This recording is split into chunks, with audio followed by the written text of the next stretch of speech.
mindset to lead exceptional lives. Today, I'm joined by the one and only Jake the Snake Spurley. In this week's episode, we'll be talking about failure and courage. Jake, how you doing, buddy? Good, Kyle. How are you, man?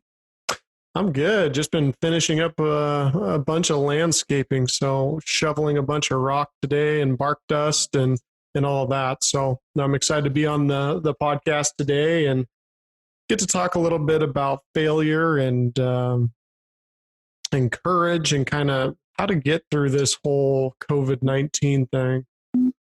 I think it's such a relevant topic, especially right now, given how many businesses are really struggling to just keep their lights on. And I think we're able to drop some absolute gold right now on things that have gotten us through and maybe some other things that businesses haven't thought about to help them during this tough time. Yeah, absolutely. And I mean, most of these small businesses are not out of the water, even if the government has let them open up. They're opening up with such restrictions and new employees and so many different problems that are going to arise. They're not out of the water whatsoever. Yeah, I think it's something that we'll see lasting impacts for many, many years to come. And I think the best way, is just to stick with it. You have to be creative, innovate new ideas. Don't be complacent. You just got to have courage to take it one day at a time. Absolutely. So before we get into talking a little bit about COVID-19, failure, courage, and kind of some things to keep the ball rolling and keep businesses alive, I'd like to thank our sponsor right away. When you need all things digital looking their best, call our friends at Fame Pro Services. Our friends will give you the above all average treatment with an awesome new website, custom graphics, social media management, and a full line of printing services. Fame, that's FAEM, Fame, the trusted partner of the Above All Average podcast. Big thank you, Fame Pro Services. Always do a great job out there. So as you guys know, that's Jake's company that's sponsoring the podcast as we get things rolling. And he's really excited to operate these pro services. And the pro services division of his company came largely in part because of COVID-19. Talk about that a little bit, Jake. Yeah. We mostly originally focused our pro services division on the event industry, focusing on building new websites, graphics, all things digital content for the event industry. And we realized that events aren't going to happen in 2020, and we really had to pivot, and we had to pivot hard. Luckily for us, our services were very easily transferable to any business out there. So we were able to open up all the services we offer past the event industry and to any business that needed a new website or any of the digital services we offer. Especially in these times, that was a crucial decision for us. And I think if we didn't do it, we would be in a much tougher spot than we are right now. Yeah, you see a lot of companies that went online, and they went online quick, and they spent money to get the help that they needed to get online quickly. Just something as simple as getting their website dialed in, saying exactly, let's say a restaurant, for example, saying exactly what their hours are, what they were offering, if their menu was any different, and any protocols that business was going to go into. So many companies during this time did a great job of pivoting. One of my buddies has a small wine shop, and he went online quickly and created a wine club and just different ways to increase engagement of his current customers, went on Zoom meetings, all sorts of different things to keep his business alive. So I think that is super important, was the pivot, but not only the pivot, but being willing, even in a time of uncertainty, to spend a little bit of money and figure out, who's the expert on this, who can help me out, quickly pivot so I don't lose out on that necessary income. Yeah, and I think many businesses are really forced to understand the importance of the internet now. I would say a good majority of businesses even now aren't allowing customers inside their inside their facilities. And the digital world has really opened up a complete new platform to them, and really showing them that, hey, you can have most everything that your store has to offer all online and all in a virtual experience. And it really can be very, very, very profitable if it's done right. And the companies that have been ahead of their time, or even with their time, and spending a lot of time on their Facebook pages or their Instagram or uploading YouTube, they were far ahead of the curve when this thing dropped, because they're already taking their existing customers elsewhere, and they're able to provide value to them in a new setting when their restaurant closed or their little hometown sporting goods store closed. They were able to pivot quickly, use their Instagram and Facebook following to post those deals and continue to get attention. So something to think about as all of this social media is coming down the pipeline. You need to stay up with it. Have to stay up with it.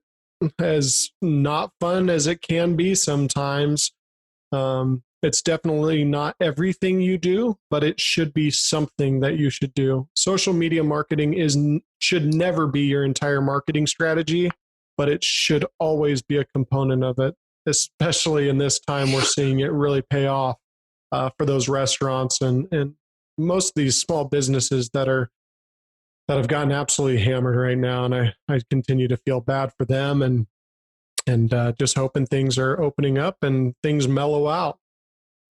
Absolutely. And I think you're right. The people that have been doing it for a while now do have an advantage, but I think to not discourage people, it's never too late to start your social media, sir, tomorrow is a new day. It's a new opportunity to acquire a new customer. If you don't have Facebook, Instagram, whatever social media accounts you think best fit, and to be very clear, it doesn't make sense to have Twitter, Instagram, Facebook, YouTube. You probably shouldn't have all of them because your target audience isn't on every single platform. But hone in on 2 or 3 and start right now. It's not too late. Customers are still out there. And right now is the best time to do it if you haven't done it already. Absolutely. Go on YouTube, search how to make a great Facebook page, spend the day creating your Facebook page. If that's where you're at, that's awesome. That's fine. But don't stare at the screen. Type something in. YouTube videos are a great way to learn. You can pause them, you can rewind them and go over them. I'm working on teaching myself the Adobe suite right now, and I would not call myself extremely tech savvy.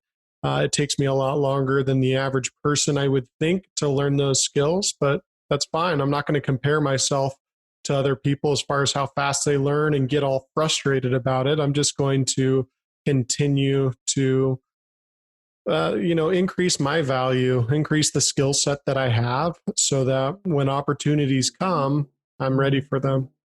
Right. And I think that's, a good topic you just kind of brought up, is to not compare yourself to other people, especially right now.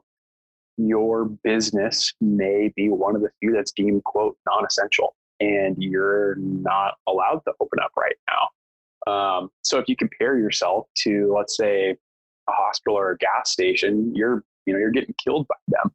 But if all you're doing is focusing on yourself and, hey, what can I do every single day to increase my brand's value to my customers? Maybe I'm not going to see sales for the next 3 months, but once those 3 months are up, and once this all clears out, I'm going to have such high value proposition to target my customers with. It's huge for yourself. I think it's now more important than it has been in a while to not look to your left and to your right at other people. All you need to do is look ahead, but look at where you're going, what you're doing for yourself.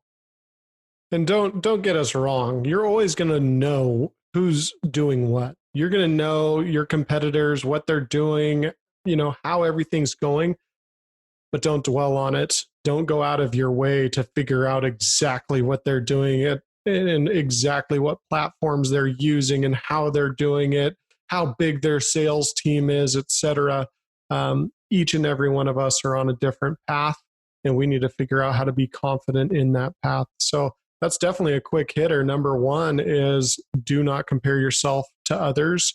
Continue to hustle and grind on whatever your vision is. And Jake and I talk about that. We kind of hate this entrepreneur. All we have to do is hustle and grind. That is the dumbest thing that I have ever heard. Not that you don't have to hustle and grind, but if you just work hard with no clear direction, you're going to go nowhere. It's like driving really, really fast in a certain direction because you want to drive fast, but you wanted to get to LA and you ended up in freaking Wisconsin. It just doesn't work. So be careful of all these people telling you that you just need to hustle and grind and only sleep 5 hours a night.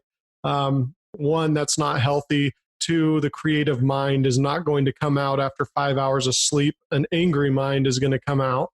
And then that's just super important. So quick hitter number one, make sure we're not comparing ourselves to others.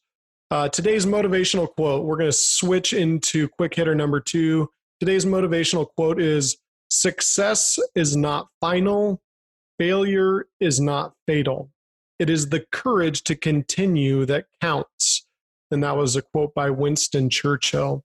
Jake, what does that quote mean to you as far as life and business goes? Yeah, I mean, I think that very short sentence has three extremely deep, quick hitter topics that we could really go into. The first being success is not final. I've always kind of told myself and told the team that as soon as we win, we're already losing. And because you did win in that one category, but you can only win, one at a time. You can't just have 10 wins all happen at the same time. And right when you win, your competition is already close to winning on something else. You're already losing in that other competition per se. And that one win isn't, the end all be all. In business, you don't just do this one particular task and you've completed everything in your whole business. I guess unless you're selling your business, then that would be the task that success would be final because it's not your business anymore. But so do I at least get to celebrate though? Or like, is there a window? Like, let's say in 2 months, we wanted to hit a very certain sales goal. Like, do you celebrate? How long do you celebrate? How do you create a culture that winning is that day-to-day just consistency? Like how do you build a culture that you should be always winning and it's not just once? Yeah, I think that's a tough one. I think one, it is a complacency issue. And two, I think you have to celebrate more than big picture topics. I think you have to celebrate daily. Maybe your daily celebration is making 50 cold calls. Maybe you had an absolute 0% traction rate, but you suck at cold calling. You should celebrate you going out and making 50 cold calls because that's good for you. That's a personal goal. It's a daily goal. I think when we focus too big on these big monthly or yearly goals of hitting budget, hitting our sales goals, whatever it is, we really lose sight on the day-to-day things, the little wins that we have every day. And I think when we focus too much on really big things, we tend to celebrate them a little too hard and then we get complacent. Not that it shouldn't be recognized, but you've been working for so long without any wins for this one really big object, you're naturally going to be complacent once you hit it. Right. And so that was the first part of the quote, is that success is not final. We need to continue to put that gas pedal on each and every day. Somebody that works hard 4 hours a day, every single day of the year is always, and correct me if I'm wrong, Jake, is always going to beat out that person that puts in 30 hours in 3 days and then does not revisit what they're doing for 10. I think time and time again, we come back to consistency. If you're consistent 4 hours a day, 5 days a week, you're going to be a lot better off than somebody, like you said, who's pumping out 30 hours over 3 days sporadically, or somebody who's working really hard, random hours of the day. It all comes Right. just like running a business. You can't run a business if it's not consistent. It's the same way with a business owner and entrepreneur. You have to be consistent in what you're doing. Right.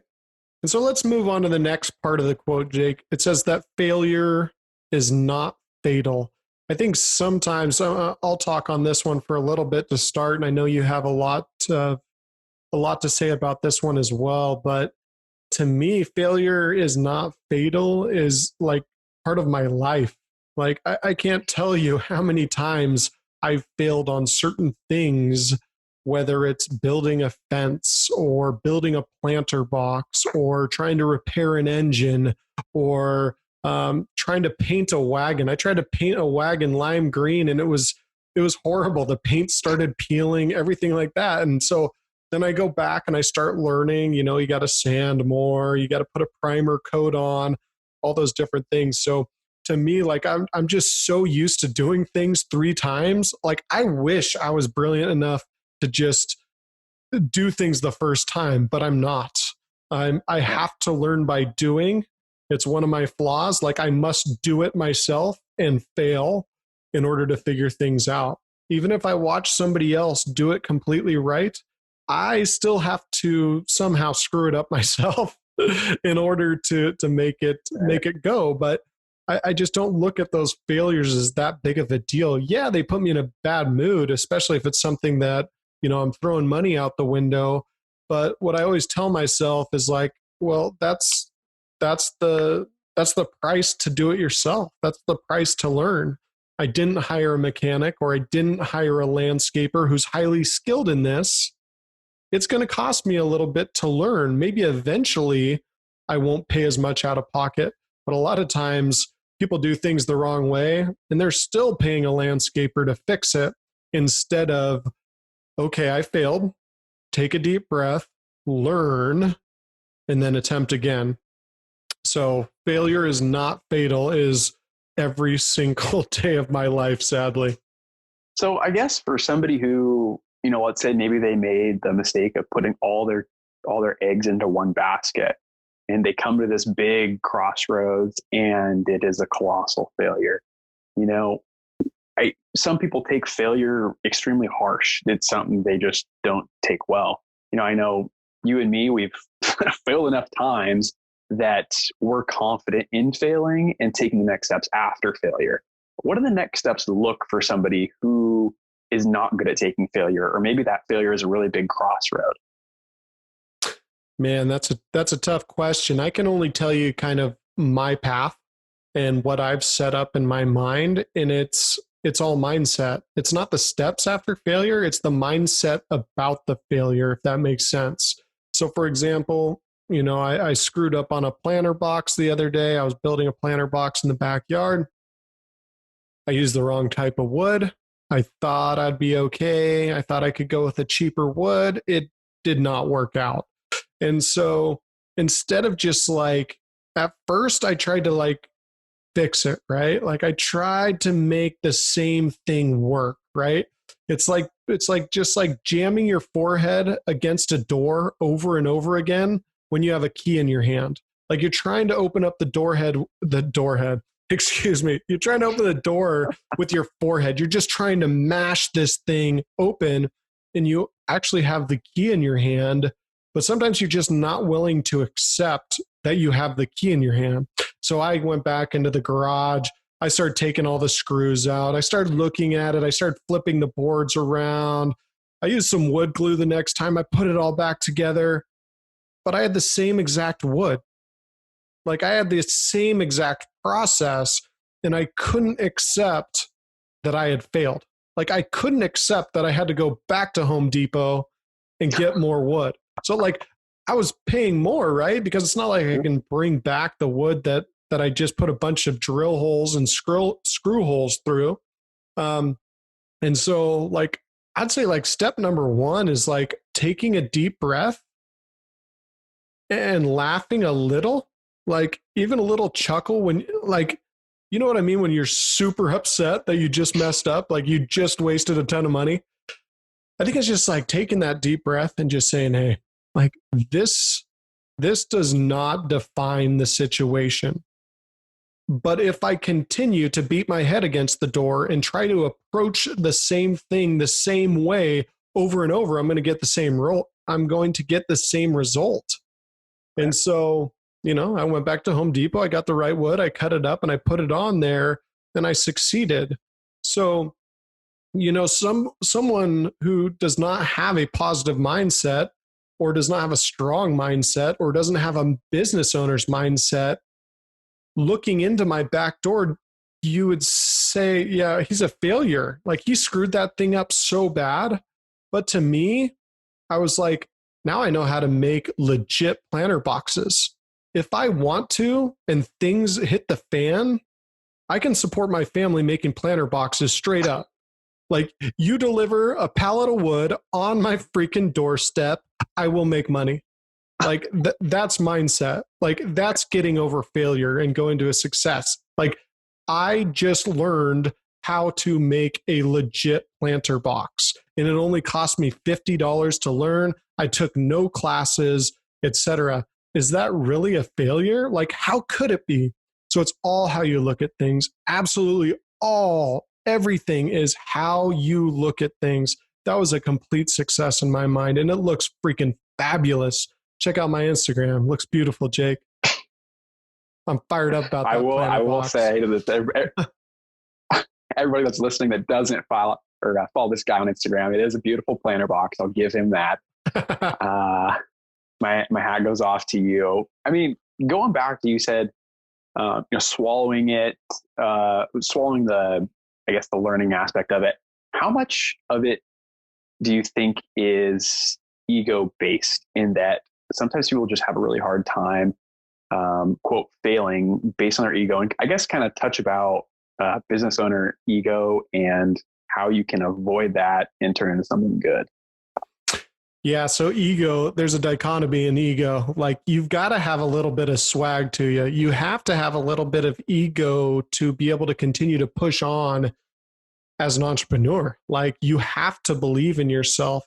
However, like, when you fail is when you really have to check your ego and figure out, like, if I'm walking out on stage to talk to people, like, my ego's got to be 10 out of 10. Like, I am full throttle, ready to go, ready to deliver a message. However, when you screw something up is definitely a time to check your ego. Like, my dad is like really good at building all sorts of different things, from like frames for pictures, like decks, fences, etc. Like, I didn't even want to tell him that I screwed up a planter box, but like, I had to check my ego. I had to figure out, like, is this really that big of a deal? Like, this isn't a big deal. Like, this is just me learning. Like, I had to learn myself that if you don't use outdoor wood and it pours down rain for 2 days after you build it, like, you screwed up. So you got to balance that ego. When you're doing certain things, ego's got to be 10. When you're selling something, when you're on stage, it's got to be a 10. However, you can't have your ego being so big that you're not listening to people of all ages, all walks of life, all genders, all races, all political views. Like, you have to have an open mind as a business owner in order to be successful. And the diversity in which you have in your business can only help if you check your ego at the door and you listen to folks from all walks of life.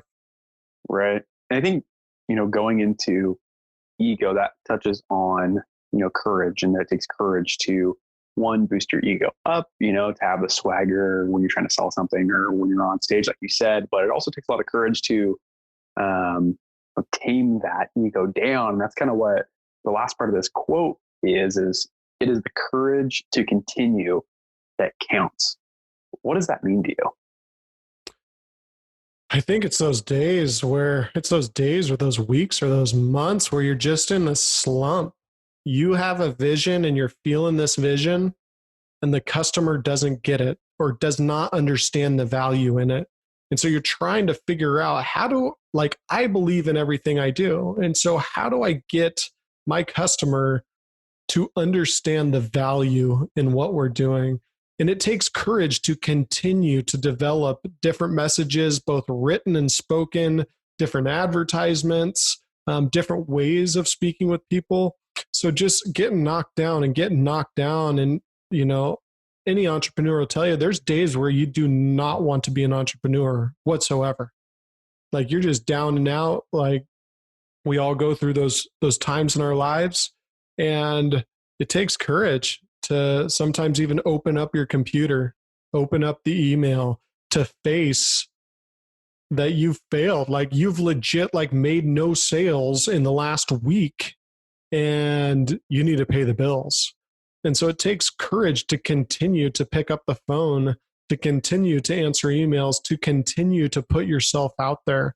People aren't going to, especially when you're in a slump, a lot of times your email is silent and it's really eerie, and your phone is silent and you have no text messages and you feel all alone. It's the courage to keep pushing forward and keep delivering your message is what really makes the difference, because you have no idea when the next deal is coming through. There's been times where I'm just so tired, I don't think I can push on, but for some reason I don't go to bed. For some reason I stay awake for an hour or two and I hit those calls, I hit those emails. And it's not necessarily just selling things. It's checking in with people. It's following up with people. It's being genuine. It's doing all the little right things that you need to do in life and business for it to be fulfilling. So that's what I think of when I think of courage. Like when everything is going wrong around you, you have the courage to still pick up the phone, shoot an email, push another Facebook advertisement, and lay it on the line once again. Yeah. And I think we really tie courage into our whole package of this whole episode of it takes a serious amount of courage to, one, get through COVID-19, and two, to run a business on its own. And I think just emphasizing the value and the lesson again of maybe you're down and out right now. It's courageous to one day, after you haven't done anything, maybe for a week because you felt so down and out, take day one slow, right? It's courageous to open up your computer and call 10 current customers, right? I don't think we talk about courageous. And I don't want people to get the wrong idea of, oh, let's be courageous, I have to, go back to my baseline and, be hitting all these goals. No, absolutely not. It's courageous to just start once you've been knocked down so far. Yeah, sometimes courageous just to move away from all that. Everybody's a little bit different, but I've coached for many, many years, and I create a practice plan every day, but I rarely go by it. And so I think sometimes it takes courage to go away from we need to do this, this, and this, instead of listening to your gut and listening to your heart and just going, I need to do this, this, and this. Like, I don't need a pen and a piece of paper. I don't need anything. I know I need to do this, this, and this. And so I think it takes courage too, to pivot a little bit and go off of gut instinct, even if your team says that you need to do this, this, and this, and you've listened to everybody. At the end of the day, if you're the business owner, you're the CEO, it's you that is hiring those people. It's you that's making those hard decisions for yourself, your family, your employees, their families, etc. So I think at the end of the day, you must be able to have the courage to override those decisions as well and go off the cuff a little bit and make some money. Yeah, absolutely. And I think going even maybe one step further in that, not only is it courageous to go off the cuff or, to this direction, but nobody knows, yourself better than you.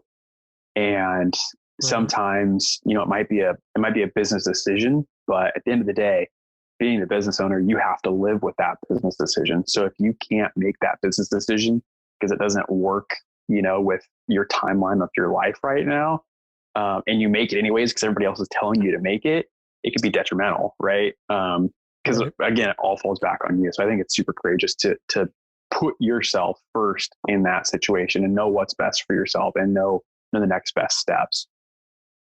Absolutely. And that's the pros and cons of being the CEO, right? Yep. That's all about it. You got to swallow the wins, but you also got to know when things aren't going to go right, how to correct them and try and mitigate that beforehand, for sure. So let's just quick review. We always want to, on these quick hitters, make sure that you have something tangible you can walk away from. Number one quick hitter was that we cannot compare ourselves to others. Was that number one, Jake, or number two? One or two, yeah. I think number one, we kind of talked about complacency maybe a little bit. Yeah. So number one, maybe don't. It's not that you don't want to celebrate the wins, but create a shorter timeline for your wins. Work on winning every hour. Work on not taking days off. So complacency can happen if you have huge sales goals and they're only monthly. I'd rather see it where people are forced to win every hour. Every minute is pretty tough in these situations, but every hour, or create goals, a goal at noon and a goal at 5 each day can help to alleviate some of that complacency. And then number two, which I thought was number one, I don't know, this thing's flowing along, would be to not compare yourself to others. Other people come from different backgrounds. They're on a different path. They have different goals. They have a different vision. So don't try to follow around your competitors. Be authentically you. It's going to help your business. Also, success is not final. Making sure that you continue to work hard. Went over that. Failure is not fatal. Celebrate when you fail. It is a learning opportunity. Get excited when you fail. Like it's just it just carries such a negative connotation. Like everybody's like, oh, you failure. Or like even kids, like I have a 6-year-old right now that says, oh, fail. Like when a kid like wrecks on his bike. And I was just like, no, we don't talk like that. Like we don't think like that. It's just like, he's learning how to ride the bike, or he's learning not to do something that's stupid on his bike so that he can continue to not hurt himself. And then finally, a little quick hitter. Keep getting up. Keep getting up, even if those sales aren't coming in. Keep getting up. And this is entrepreneurship. This is life. This is if you work for somebody else, every day is not going to be beautiful. So continue to get up. Any last remarks, Jake, before we close out this quick hitter? I think only have 3 words to say, and that is celebrate your failures. There we go. Let's give another big shout out to this episode's sponsor, FAME Pro Services, FAEM Pro Services. And with that, we thank you very much for listening to episode number 4, a quick hitter of the Against All Average podcast. We'll see you next time.